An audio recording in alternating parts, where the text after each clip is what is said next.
उन बुजुर्गों से अपील है कि भारत की मस्जिदों को आबाद रखिए। हर बाप की जिम्मेदारी है कि जब बच्चा बड़ा हो जाए तो अपने साथ औलाद को सिर्फ जुम्मे के दिन या ईद की नमाज में या रमजान में नहीं बल्कि रोज मस्जिद को लेकर जाओ। मैं बार बार कह रहा हूं मस्जिदों को आबाद रखो। मैं जब ये बात करना शुरू किया 1-1.5 महीना पहले तो मजलिस के मुखालिफिन ने कहा कि असदुद्दीन ओवैसी जज्बाती बात कर रहे, डरा रहे हैं। अरे जालिमों, मस्जिद को आबाद करना मेरा फरीजा है, अगयारों का नहीं है। मस्जिद को आबाद तो वही लोग करेंगे जो अल्लाह पर ईमान रखते, अल्लाह से डरते और आखिरत पर यकीन करते हैं और अल्लाह के सिवा किसी से नहीं डरते। तो अपनी मस्जिदों को आबाद रखें। दिल्ली में 600 साल पुरानी मस्जिद को शहीद करके रख दिए। अब आप देख रहे तमाशे जो हो रहे हैं कि किस तरीके से मस्जिद को छीन लिया जाए।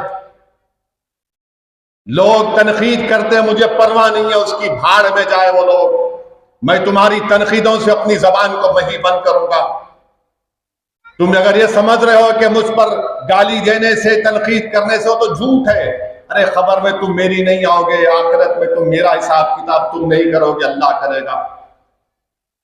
मेरे अजीज दोस्तों और बुजुर्गों, इसलिए अपनी मस्जिदों को आबाद रखो। और माँ और बहनें, अल्लाह के रसूल सल्लल्लाहु अलैहि वसल्लम से एक सहाबिया ने पूछा, रसूलुल्लाह सल्लल्लाहु अलैहि वसल्लम, मर्द हजरात तो मस्जिद में जाके नमाज पढ़ते, हम क्या करें?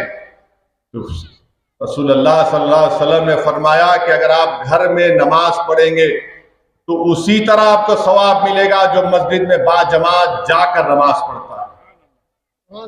अल्लाह के रसूल सल्लल्लाहु अलैहि वसल्लम ने फरमाया कि जो माएं रात भर जागती हैं अपनी औलाद को पालते वक्त, उनको इस तरह का अजर और सवाब मिलेगा जो एक मुजाहिद पूरे मैदान में बातिल ताकतों से सामने ठहर कर मुकाबला करता है। उन माओं का क्या अजर होगा जिनकी औलाद में डाउन सिंड्रोम होता है या उनको मुख्तलिफ बीमारियां होती हैं, उनका मुकाम तो अल्लाह ही जानता है क्या होगा। बहरहाल अजीज दोस्तों और बुजुर्गों, मेरी इज़्ज़तदार माँ और बहनों, दीन इस्लाम को अगर बुलंदी मिली, कामयाबी मिली तो सिर्फ और सिर्फ कुरान और सुन्नत की तालीमात पर अमल करने से मिली है।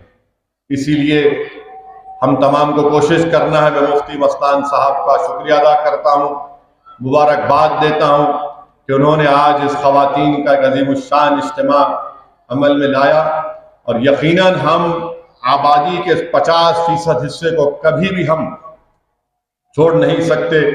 हमारी जिम्मेदारी है कि हम अपनी ख़वातीन से भी बार बार उनको बताते रहें। और अल्लाह के रसूल सल्लल्लाहु अलैहि वसल्लम की सुन्नत है, अल्लाह के रसूल सल्लल्लाहु अलैहि वसल्लम हफ्ते में बुध के दिन ख़वातीन को बुलाकर पर्दे के पीछे से उनको इस्लाम की तालीमात देते थे। बल्कि इमाम मालिक रहमतुल्लाह अलैह की साहबजादियाँ, इमाम मालिक जब अपने शागिर्दों के साथ बैठकर वो हदीस को पढ़ते और गलत पढ़ते तो इमाम मालिक की साहबजादियाँ लकड़ी को मारकर बताती कि गलत पढ़े। चाहता हूँ बस आप, जैसा कि मुफ्ती मस्तान साहब ने कहा कि आप मजलिस इत्तेहादुल मुस्लिमीन के लिए दुआ करते रहिए।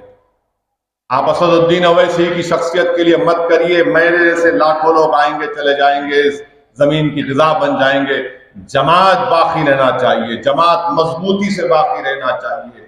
और रसूलुल्लाह सल्लल्लाहु अलैहि वसल्लम की हदीस है कि बड़ी जमात का साथ दो, इन जालिमों का, इन बातिलों का, इन मुनाफिकीन का साथ मत दो जो हमारे इत्तेहाद को तारातार करना चाहती हैं, जो हमारे इत्तेहाद को तोड़कर इंतशार को आम करना चाहते हैं, इसलिए कि वो अपनी अनानियत को इस सरजमीन पर मनाना चाहते हैं। वो इज्तिमाइयत को नहीं बल्कि अपनी शख्सियत को, अपनी इनफरादियत को मनाने के लिए इत्तेहाद के दुश्मन है ये लोग। तो मजलिस इत्तेहादुल मुस्लिमीन के लिए दुआ करते रहिए। वाखिर दावाना अल्हम्दुलिल्लाहि रब्बिल आलमीन। किताब की रस्म अमल में लाई जा रही है। ये मुकम्मल 28 किताबों की मुसन्निफा है। मैं अल्लाह से दुआ करता हूँ कि अल्लाह ताला इनके इल्म में, अमल में खूब तरक्की अता फरमाए। जनाब मुनीम साहब की इरशाद होगी और एक किताब है नूर मुसन्निफा है डॉक्टर मुफ्तिया मोहम्मदी नूरी सभा सदर मौलिमा मदरसे हकीकतुल कुबरा ली बना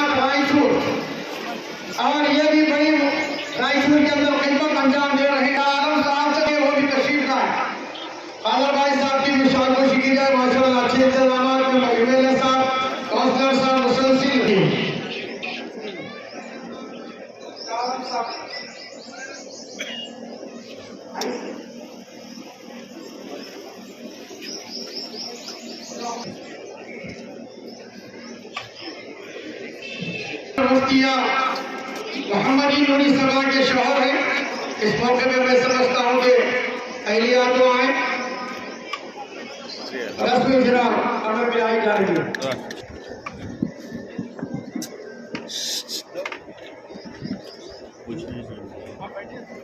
मोहम्मद शेख आबिद,